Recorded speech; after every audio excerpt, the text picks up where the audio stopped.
Good morning, children. Now, yesterday you saw about the poverty line, vulnerability, poor groups, right? Who are coming under, which castes are coming under the poor groups. It is the scheduled tribes, scheduled caste, and other backward classes who are still under the poverty level, who have not come up from the poverty. You know, the reason behind is very clear: education and the health. If they are not having the good health and if they don't get the good education, then what will happen? That leads them to the poverty. Next we'll move to the poverty estimates. It is clear from table 3.1 that there is an substantial decline in poverty ratios in India from about 45% in 1993-94 to 37.2% in 2004-5. The proportion of people below poverty line further came down to about 22% in 2011-12. So in the 2004-5, the poverty ratio was 37.2%. How much percentage was the poverty? 37.2% in India. But in 2011-12, it came to about 22%. Underline it. In 2004-5, the poverty percentage was 37.2%. But in 2011 and 12, the poverty percentage is 22%. Underline it. If the trend continues, people below poverty line may come down to less than 20% in the next few years. Although the percentage of people living under poverty declined in the earlier two decades, 1973 to 1993, the number of poor declined from 407 million in 2004-5 to 270 million in 2011-12, with an average annual decline of 2.2 percentage points during 2004-5 to 2011-12. So in the earlier period, according to 2004-5, 407 billion people were poor in India, but in 2011-12 it has come down, the poverty level has come down to 270 million people in 2011 and 12. Let us see now vulnerable groups. Let us now discuss about the vulnerable groups. What happened? The vulnerable groups, the proportion of people below poverty line is also not same for all social groups and economic categories in India.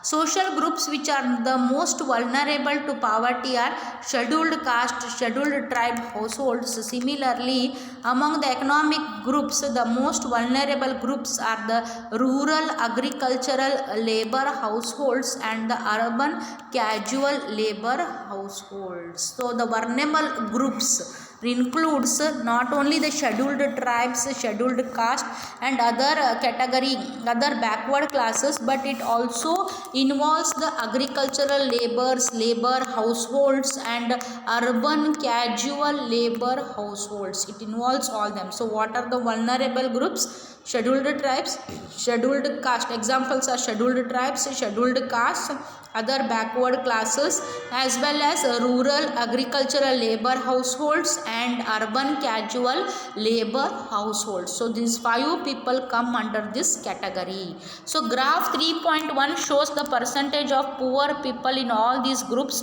Although the average for the people below poverty line for all groups in India is 22, 43 out of 100 people belonging to scheduled tribes are not able to meet their basic needs. Underline it. Scheduled tribes, 43 out of 100 are not able to meet their basic needs in the scheduled tribes. Similarly, 34% of casual workers in the urban areas are below poverty line. Underline it. 34% in the urban areas who are casual workers are below the poverty line.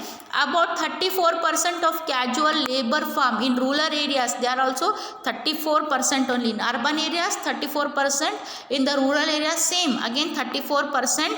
are below the poverty line, and 29% of the scheduled castes are also poor.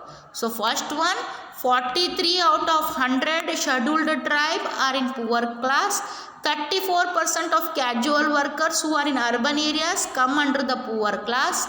Again 34% in the rural areas who are casual workers come under the poor class. 29% of the scheduled caste come under the poor class. So out of 100, still 29 people are poor in the scheduled caste. The double disadvantage of being a landless, casual wage labor household in the socially disadvantaged social groups of the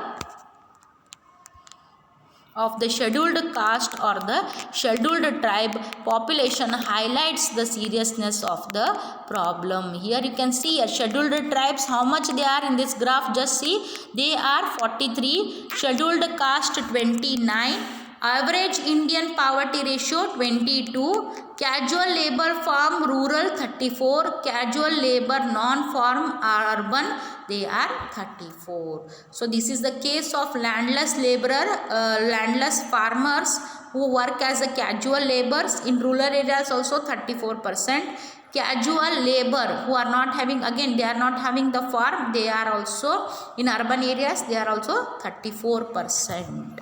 So now let us move here. Here you can see, I could not get enough money even in town. It will be difficult to send my children to school with such an irregular income. Here you can see the man, right? In a picture you can see here, he is thinking that he is from the poor family. He is telling that I have not got enough money. It will be difficult for me to send my children to the school. So they are in such a poverty. They have become so much poor that they are not able to send their children to the schools.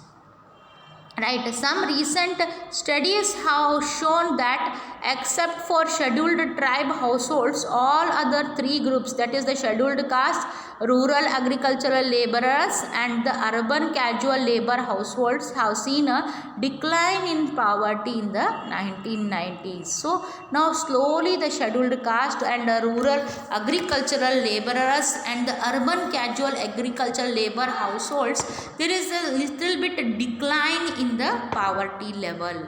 Also, apart from these social groups, there is also inequality of incomes within the family. Yes, inequality of incomes is also there in the family. In a family, if there are two people are working, it doesn't mean two people, three people are working, all get the same salary. There is a difference of salary in the families. In poor families, all suffer, but some suffer more than the others. In the poor family, what is happening?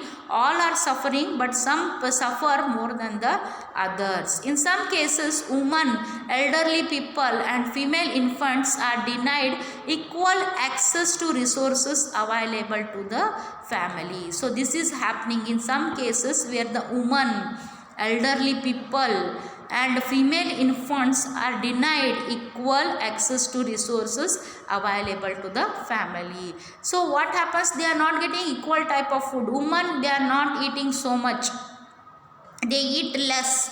Female children, they are getting the benefit less. Elderly people, they eat less and they get the benefits also less. Compared to the man in the family, he gets more benefits. The boy child gets more benefits compared to the girl child or compared to the female child.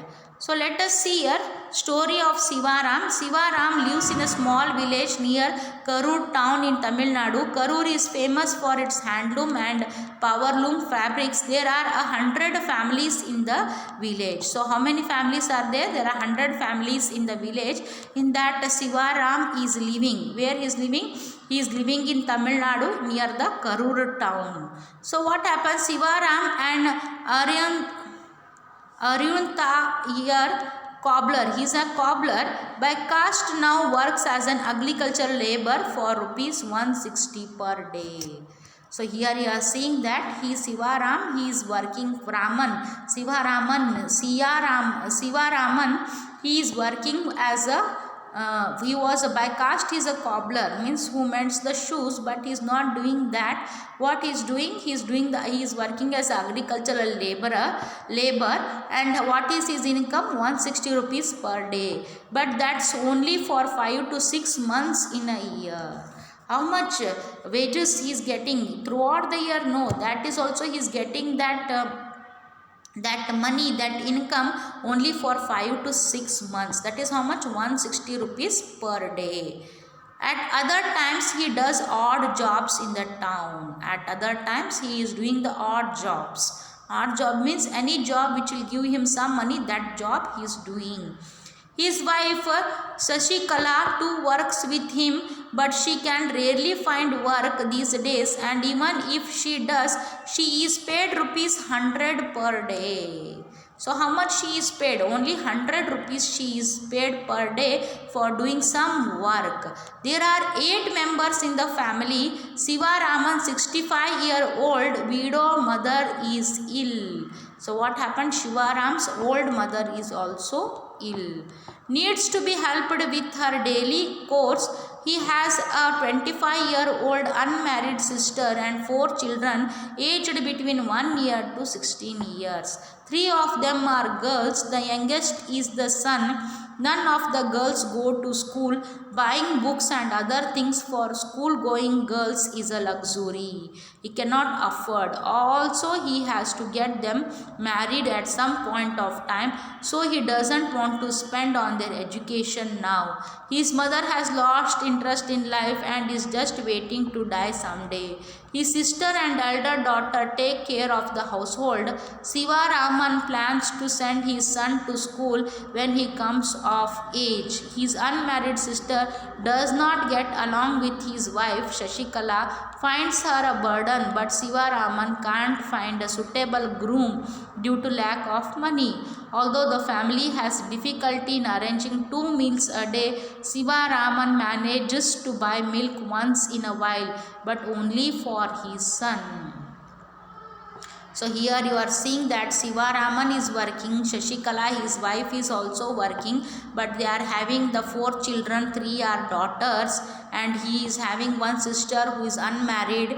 He is having his mother who has become old, 65 years old, and she is waiting for one day when she will die. And he is not able to marry, he is not able to do the marriage of her sister. She is searching the groom, but he is unable to make the marriage for her because of the poverty. And then the children are not going to school. Only son, he wants to go get him to the school, but he is waiting for the right age to come. And they are taking milk and they are giving only to the son, not for the female or the daughters. Interstate disparities. Poverty in India has also another aspect or dimension. The proportion of poor people is not the same in every state. Although state level poverty has witnessed a secular decline from the levels of early 70s, the success rate of reducing poverty varies from state to state. So the proportion of poverty is not same for everyone, or every state has not the same poverty line. It is different from one state to the another state. Let us see. Recent estimates show while all the India head count ratio, that is HCR, head count ratio, underline it. If they will ask you for expand HCR, it is head count ratio was 21.9% in 2011-12. States like Madhya Pradesh, Assam, Uttar Pradesh, Bihar and Odisha had above all poverty, India poverty level, as graph 3.2 shows. Bihar and Odisha continued to be the 2 poorest states with the poverty ratio of 33.7 and 32.6% respectively. So here there are poverty is there in Madhya Pradesh, Assam, Uttar Pradesh, Bihar and Odisha. But what happens in the graph 3.2 shows that Bihar and Odisha are the 2 poorest states. Underline it. How much is the poverty level there? Poverty ratio, it is 33.7 and 32.6%. Here the government has to take lot of care in order to increase the standard of living of the people. From the below poverty level, they have to bring them to the above poverty level. Along with the rural poverty, urban poverty is also high in Odisha, Madhya Pradesh, Bihar and Uttar Pradesh. See, along with rural poverty, they are having urban poverty also. Where? In the states of Odisha, Madhya Pradesh and Uttar Pradesh. Underline all these things. Overall poverty, where it is there in India? It is in Madhya Pradesh, Assam, Uttar Pradesh, Bihar, Odisha. And Bihar and Odisha are the two poorest states with 33.7% ratio, 32.6% ratio. What happened here? Rural poverty is a high. Along with rural poverty, urban poverty is also high in Odisha and Madhya Pradesh, Bihar and Uttar Pradesh. Urban poverty is higher in which states? Odisha, Madhya Pradesh, Bihar and Uttar Pradesh. So these four states are also having the urban poverty. Urban poverty, rural poverty andre ಹಳ್ಳಿಗಳಿರುವಂಥ ಬಡತನ. Urban poverty means ಸಿಟಿಯಲ್ಲಿರುವಂಥಲ್ಲಿ ಬಡತನ. For example, Mudhol, Jamkhandi, these are the cities, but here also there are poor people. In comparison, there has been a significant decline in poverty in Kerala, Maharashtra, Andhra Pradesh, Tamil Nadu, Gujarat and West Bengal. Here the poverty level is less. Tamil Nadu, Gujarat and West Bengal, states like Punjab and Haryana have traditionally succeeded in reducing poverty with the help of high agricultural growth rates. So they have increased, they have made high agricultural growth rates. Because of that, Punjab and Haryana are able to continuously reduce the poverty line. Kerala has focused more on human resource development. In West Bengal, land reform measures have helped in reducing poverty. So land reform measures have helped to reduce the poverty levels, right, in the West Bengal.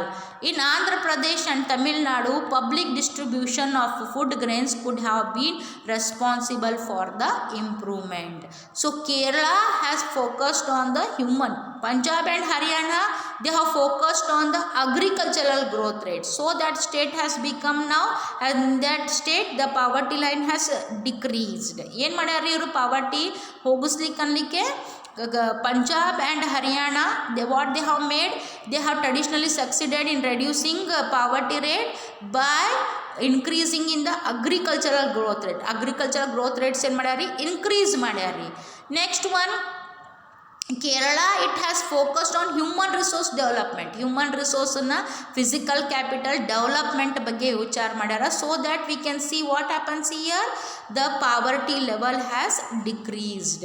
Bengal, West Bengal na land reform measures, land na ಯಾವ ರೀತಿ barren land na irrigated land ಮಾಡೋದು. Land reform measures they have done so that the poverty has been decreased. In Andhra Pradesh and Tamil Nadu, we see the public distribution food grains, that shops they have increased. Ration shop na increase madara, and government is providing them the food grains. So we can see that there is improvement in the health, there is improvement in the education. Next we will see global poverty scenario. The proportion of people in different countries living in extreme economic poverty, defined by the World Bank as living on less than $190 rupees per day, has fallen from 36% in 1990 to 10% in 2015. So they were in the world, there were 36% but in 1990, but now in 2015 how many are there? Only 10% are there. Although there has been a substantial reduction in global poverty, it is marked with great regional differences. So substantially the poverty level has been reduced in all the countries of the world, but there is some regional differences. Power declined substantially in China and Southeast Asian countries as a result of rapid economic growth and massive investments in human resource development. So China China is able to reduce its poverty by investing more on the human resource development, by investing more on the, by removing more and more industries. It has been able to control the poverty. Right, number of poor in China has come down from 88.3% in 1981 to 14.7% in 2008 and 0.7% in 2015. See here, it has come. The poverty rate in China is 0.7% in 2015. In the countries of South Asia, India, Pakistan, Sri Lanka, Nepal, Bangladesh, Bhutan, the decline has also been rapid, 34% in 2005 to 16.2% in 2013. So how much now poor, the number of poor people are there? In 2005 it was 34% and from 2013 it is only just 16.2% people are poor. With decline in the percentage of poor, the number of poor has also declined significantly from 510 million in 2005 to 274.5 million in 2015. So 13. So how many are there still now? 274 million people still they are poor. Because of different poverty line definition, poverty in India is also shown higher than the national estimates. In sub-Saharan Africa, poverty in fact declined from 51% in 2005 to 41% in 2015. In Latin America, the ratio of poverty has also declined from 10% in 2005 to 4% in 2015. Poverty has also resurfaced in some of the former socialist countries like Russia, where officially it was non-existent earlier. Table 3.2 shows the proportion of people living under poverty in different countries as defined by the International Poverty Line. So here you can see that the people percentage of population below the dollar.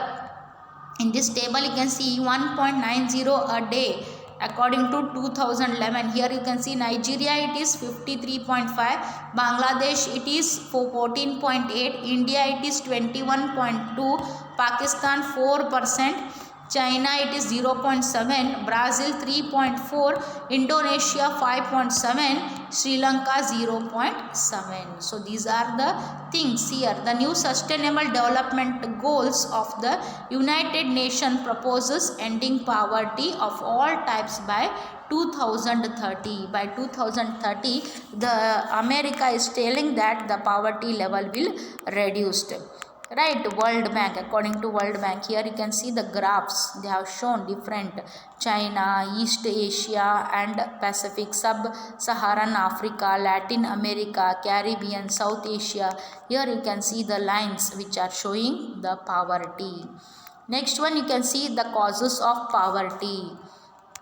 There were a number of causes for the widespread of poverty in India. One of the historical reason is the low level of economic development under the British colonial administration. Yes, because of the British colonial administration, we saw that the economic development was low, or the economic development became very less under the colonial administration. The policies of the colonial government ruined traditional handicrafts and discouraged development of industries like textiles. You have seen that under the British government, the poverty increased in our India because British were continuously looting the wealth of our country, the gold, the silver, the diamonds, everything they have looted. They have not only looted that, they have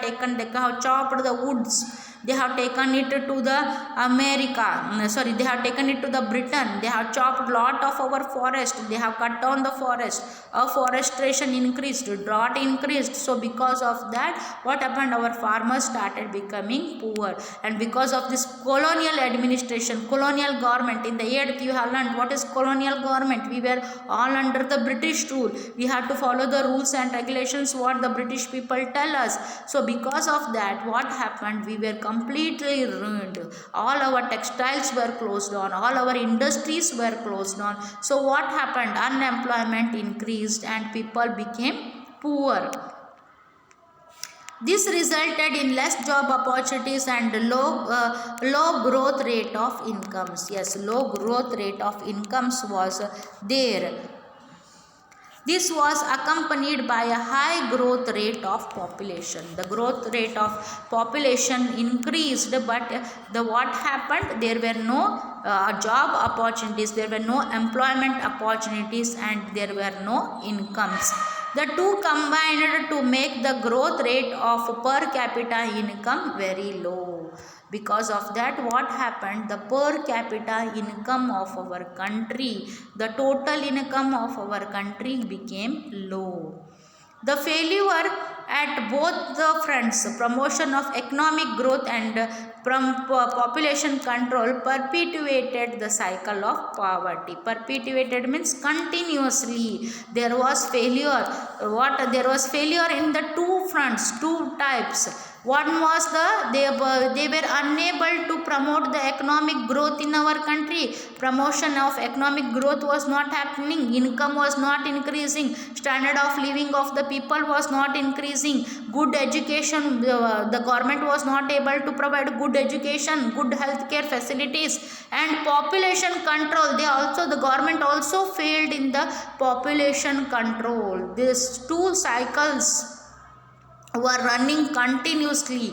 Population was increasing like anything. The government was unable to control the population growth. So the cycle of poverty got increased. One man is working and his wife is working. Two are working. 4 children, 5 children, 6 children in home. Means the income where it will be sufficient, where it will be adequate. Do you think their income will be adequate? Because number of eating people will be more than the number of people who are working. So this what happened, it made our economic growth low. We failed to increase our economic growth, and as the result of that, what happened, the poverty level in our India got increased. With the spread of irrigation and the green revolution, many job opportunities were created in the agricultural sector. Yes, because of the green revolution, what happened, we saw that there were many job opportunities created in the agricultural sector, but the effects were limited to some parts of India.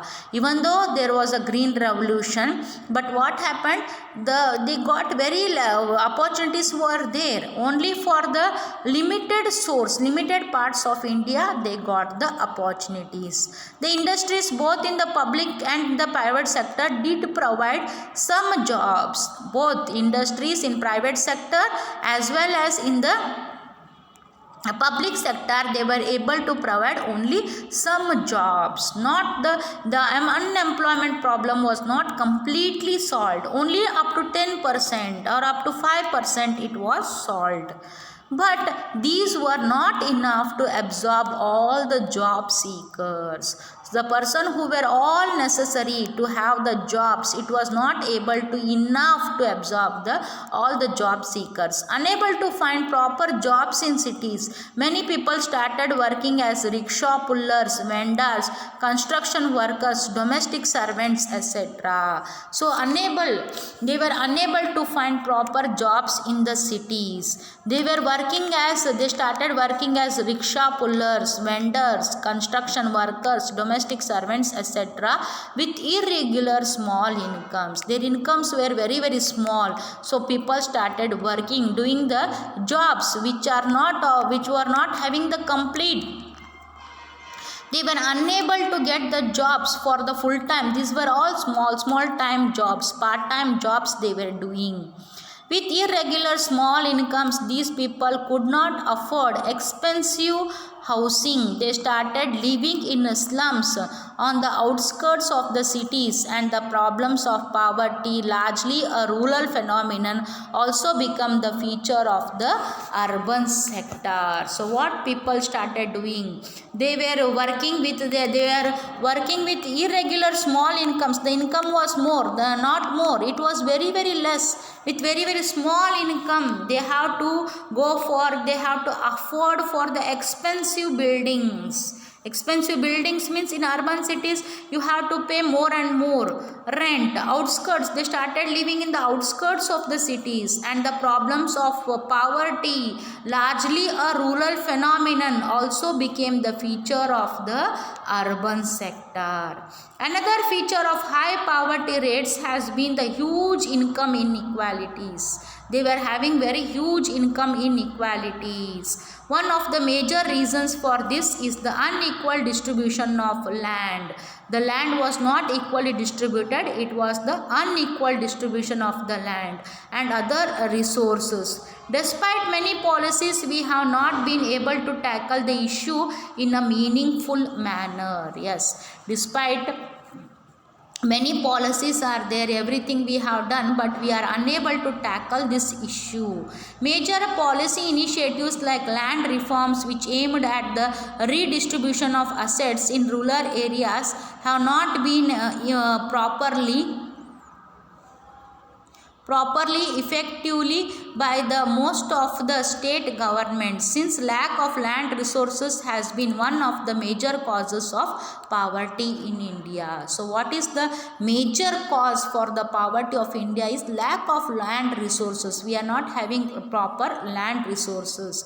Proper implementation of policy could have improved the life of millions of rural people. So proper implementation is also not there. The policy, whatever is there, that implementation is also not done properly. Still the poor people are not having the ration cards. They are unable to get the food grains in the stocks. It is available in the government shops, ration shops, but they are unable to get it. Because of these things, many policies, programs they have done. Garibi Hatao programs, there are a lot of programs done, but still it has been not helped the people in order to remove the poverty from India. Many other socio-cultural and economic factors also are responsible for poverty. In order to fulfill social obligation and observe religious ceremony, people in India, including the very poor, spend a lot of money. Yes, religious ceremony, social obligations. For example, daughter's marriage, they are spending lot of money. For the festivals, they are spending lot of money.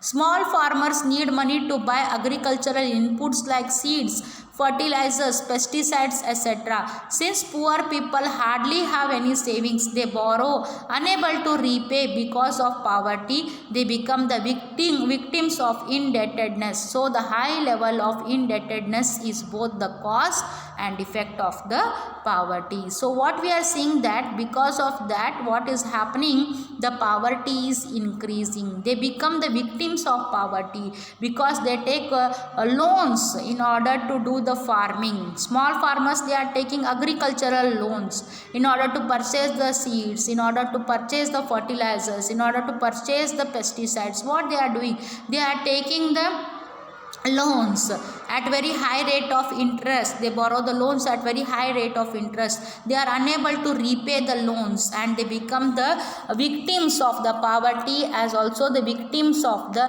indebtedness. Indebtedness means they are unable to repay the loans. These are the causes of the poverty.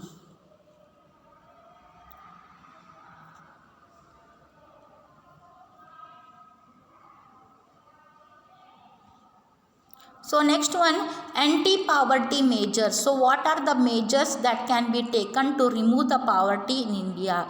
Removal of poverty has been one of the major objectives of Indian developmental strategy. The current anti-poverty strategy of the government is based on two planks First one is promotion of economic growth. Second one is targeted anti-poverty programs. Over a period of 30 years lasting up to early 80s, there were little per capita income growth and not much reduction in poverty. Official poverty estimates, which were about 45% in the early 1950s, remained the same even in the early 80s. Since the 80s, India's economic growth has been the fastest in the world. The growth rate jumped from the average of about 3.5% a year in the 1970s to about 6% during the 1980s and 1990s. So here you can see the economic growth rates in the 80s was not good, but after the 1980s the economic growth started jumping from 3.5% to the 6% in the 1990s. The higher growth rates have helped significantly in the reduction of poverty. I already told you, if there is higher economic growth rate, then definitely the poverty will reduce. Therefore, it is becoming clear that is a strong link between the economic growth and poverty reduction. So, it becomes the strong link between the economic growth and poverty reduction. Economic growth increases, poverty decreases. Economic growth decreases, poverty level increases. Right. They also encourage people to send their children, including the girl child, to schools in the hope of getting better economic returns from investing in education. Yes, however, but they have to send the girl child also to schools so that they will get the better economic returns. However, the poor may not be able to take direct advantage from the opportunities created by the economic growth. Moreover, growth in the agricultural sector is much below the expectations. Yes, growth in the agricultural sector, we have seen that it is much below our expectations. It has not at all increased. It is decreasing. Growth here, it is decreasing. But let us keep hopes on the government so that it will increase. In these circumstances, there is a clear need for targeted anti-poverty programs. Although there are so many schemes which are formulated to affect poverty directly or indirectly, some of them mentioning Mahatma Gandhi National Rural, underline it, very important 3 marks question it is, Mahatma Gandhi National Rural Employment Guarantee Act 2005. What are the features of MGNREG? That is Mahatma Gandhi National Rural Employment Guarantee Act 2005 aims to provide 100 days of age employment to every households to ensure livelihood security in rural areas. So what is this act 2005? It says that every individual in the household should get 100 days of work, right? It also aimed at sustainable development to address the cause of drought, deforestation and soil erosion. If there is any problem during this time, the people will get some allowances. 1/3 of the proposed jobs have been reserved for women. Yes, 1/3 of the jobs are reserved for the woman. Next one is the scheme provided employment to 220 crores persons days of employment to 4.78 crore households. So this scheme has provided employment to how many people, how many persons? 220 crores persons and households 4.78 crores. The share of SC/ST women person days in the scheme are 23%. You are seeing that 23% of the SC/ST women also got benefited by this scheme. 17% and 53% respectively. So SCT is 23%, ST is 17% women and other women 53% got the benefit of this scheme. The average wage has increased from 65 in 2006-07 to 132 in 2013-14. So average wage was 65. From 65 it has increased now to the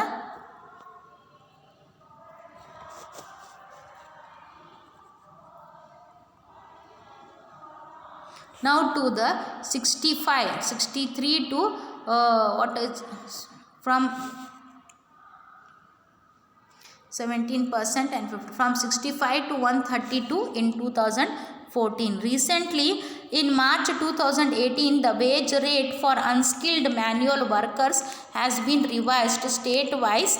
The range of wage rate for different states and union territories lies in between rupees 281 per day for the workers in Haryana to rupees 168 per day for the workers of Bihar and Jharkhand. So here you are seeing that the wage rate has also increased, right? From territories now it has increased. In olden days it was up to from 65 to 132. Now the wage rate has increased from rupees 281 per day to rupees 168 it for the workers of Bihar and Jharkhand. For the workers of Haryana it is around rupees 281, and for the workers who are there in of Bihar and Jharkhand it is rupees 168. So now the wage payment, daily wages what they are getting, that is also increased now. Okay, but now next in the next class we will learn about the Prime Minister Rozgar Yojana. Very important, underline it and expand. PMRY, they may give it, so it is very important, please learn it. Children, whatever I had taught today, please read the textbooks. I already told you textbook is the mother of 100 books. Go with the notes also and read with the textbook also, and please write the exercise question and answers only. Don't write the notes, whatever the notes the PPT have given, don't write it. Only write the exercise question answers, fill in the blanks, multiple choice questions if they are given, you write it down. That much is enough. Make 200 pages single line book, in that you write the exercise question answers. Okay, thank you.